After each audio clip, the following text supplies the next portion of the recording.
Você já se perguntou se você realmente é um dependente químico ou não? Se você não for, em qual fase do uso você está?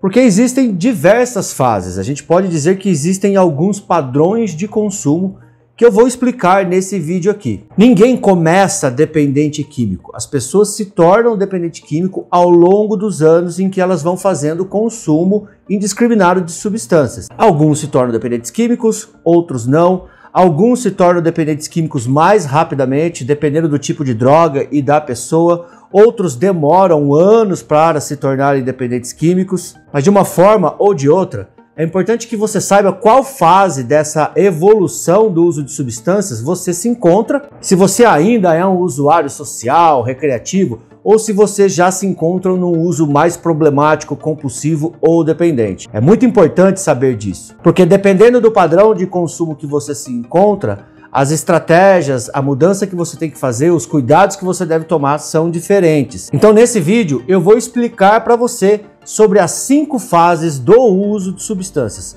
desde a experimentação até você chegar lá na dependência química. Então fique até o final do vídeo, já se inscreva no canal, deixa o like, compartilhe esse conteúdo. Se você quiser fazer parte da nossa comunidade com grupos de apoio gratuitos de prevenção de recaída e apoio a familiares, o link está na descrição, é gratuito. E se você acha que esse trabalho te ajuda de alguma forma e quer contribuir, quer apoiar, seja membro assinante da Academia SOS, a nossa área de membros com cursos de capacitação, conteúdos exclusivos, programa de prevenção de recaída e muito material de apoio para download. Bom, como eu estava falando, ninguém começa o uso de substâncias sendo dependente químico. As pessoas começam na experimentação, por um tempo fazem uso esporádico, uso recreativo, o que a gente chama de uso social, e ao longo dos anos vão acontecendo uma série de coisas, tanto situações na vida da pessoa, situações sociais e até modificações no próprio organismo da pessoa, que vão fazendo com que ela evolua e caminhe para um padrão de consumo mais problemático, mais patológico. Isso quer dizer que todas as pessoas vão caminhar para esse padrão de consumo? Não. Muitas pessoas ficam no uso recreativo. Embora isso seja muito difícil para alguns tipos de drogas, mas algumas drogas, por exemplo, as pessoas ficam no uso recreativo. Mas isso não é garantia de nada. É um tiro no escuro, é contar com a sorte. Então é por isso que nesse vídeo eu vou falar sobre as 5 fases de evolução do uso de substâncias e você tenta identificar onde você está nesse processo, tá ok? A primeira fase é a experimentação. É lá no comecinho, né, quando a gente estava na adolescência, na nossa juventude. Muitas pessoas começam muito cedo. Eu, por exemplo, comecei com 12 anos. Outras pessoas começam mais tarde, já na idade adulta. Mas de uma forma geral, né, as pessoas começam na juventude, assim como eu. E é a fase onde você experimenta um monte de coisa. Você é jovem, você é adolescente, você está curtindo a vida, você está muitas vezes se encontrando, né, construindo a sua identidade. E nesse começo você quer experimentar as coisas, você quer viver a sua liberdade. E é nessa hora que a gente muitas vezes conhece vários tipos de drogas. Normalmente as pessoas acham que é a maconha, que é a porta de entrada para as drogas, mas não é. É o álcool. Normalmente o primeiro contato que a gente tem com substâncias, a maioria das pessoas pelo menos, é com o álcool. E muitas vezes até dentro de casa, aprendendo com os próprios pais esse padrão. Porque o álcool é uma droga muito utilizada na sociedade. A sociedade aprova o consumo de álcool, diferente de outras drogas que a sociedade não aprova. Então o uso experimental muitas vezes ele é motivado pela curiosidade da pessoa. A pessoa fica curiosa de experimentar tal substância e experimenta. Se essa pessoa não gostar do efeito da substância ou por algum motivo de correr algum risco, né, passar mal, alguma coisa, ela ficar com medo, ela para aí na fase experimental e não continua experimentando essa substância, fazendo consumo dessa substância. Agora, se a pessoa gosta dos efeitos e cria uma afinidade com essa substância, a tendência é que ela caminhe para o uso social recreativo. O uso social recreativo é um uso em que não há ocorrência de danos ou prejuízos à saúde física, mental e nem acarreta prejuízos sociais, porque a pessoa ela não faz abuso.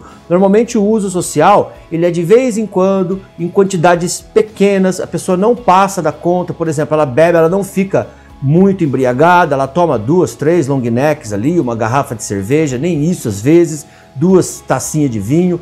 São quantidades moderadas, eu não vou entrar aqui em quantidades, porque senão vai gerar muita dúvida. Qual que é a quantidade que é considerada uso social ou não? Eu já tenho vídeos falando sobre o padrão de consumo mais voltado para as doses padrão de álcool e você pode assistir depois. Mas de um modo geral, o que eu quero falar aqui é que o uso social recreativo é um uso moderado, é um uso em quantidades pequenas e normalmente em ocasiões especiais. A pessoa só bebe, muitas vezes faz uso de drogas de vez em quando, drogas ilícitas e drogas lícitas, de vez em quando, numa festa, numa balada, mas não é semanalmente, não tem uma frequência. Então, o que diferencia o uso social do uso problemático, basicamente no uso social é de vez em quando, a quantidade normalmente é pequena e não há danos e prejuízos de ordem física, psicológica nem social. Quando a pessoa começa a consumir numa certa frequência, mais constante, e também começa a abusar um pouco da quantidade, a sofrer algum tipo de prejuízo, ela já não é mais considerada usuário social recreativo. E aí uma terceira fase intermediária entre o consumo patológico e não patológico, a gente pode falar do uso instrumental. O que é o uso instrumental? De uma forma geral, é aquele uso em que a pessoa busca, de uma certa forma, melhorar a performance. O que quer dizer isso? A pessoa busca alterar o seu estado de consciência para melhorar alguns comportamentos e algumas respostas emocionais. O que eu quero dizer com isso? A pessoa muitas vezes usa para estudar, usa para trabalhar. Quantas pessoas aí que não usa Ritalina, por exemplo, para estudar melhor, para trabalhar mais focado?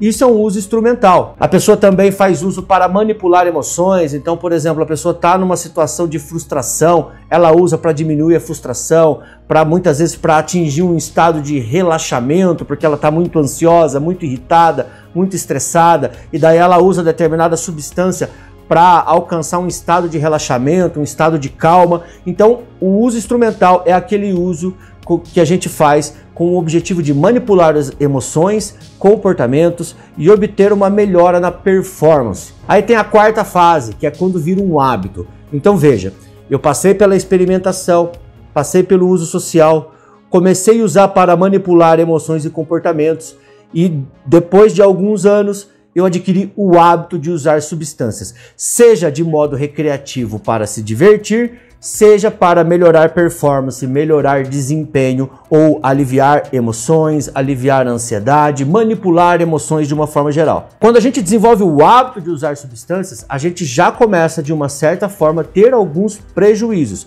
Pode ser prejuízos físicos, pode ser prejuízos psicológicos ou pode até ser prejuízos sociais. Então, o hábito de consumir substâncias, essa fase, significa que o uso de substâncias agora faz parte do seu estilo de vida, faz parte da sua rotina. Esse uso é mais frequente, numa quantidade um pouco maior, e ele tem tanto a função de aliviar emoções, modificar comportamentos, alterar o estado de consciência, como também a função de recreação, de se divertir, de desestressar, de relaxar. E por último, o uso compulsivo, ou uso nocivo, uso problemático e por fim a dependência. O uso compulsivo a gente pode dividir ele em dois. O uso nocivo, que já é um padrão patológico, vamos dizer assim, porém ainda a pessoa não chegou na dependência propriamente dita. Então ela se torna muitas vezes um usuário funcional. Ela abusa, consome em grandes quantidades, já tem uma série de prejuízos, mas ela ainda funciona, ela consegue trabalhar, ela consegue desempenhar alguns papéis, algumas atividades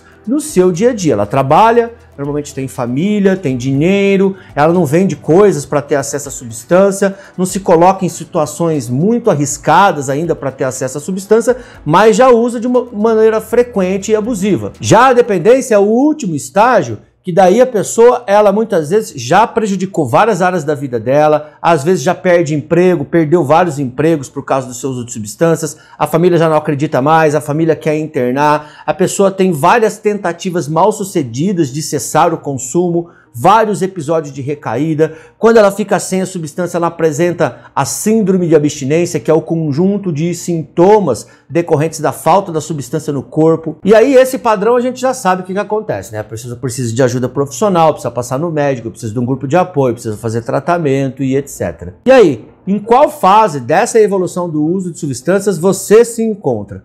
Coloca aqui nos comentários. Um grande abraço e até o próximo vídeo.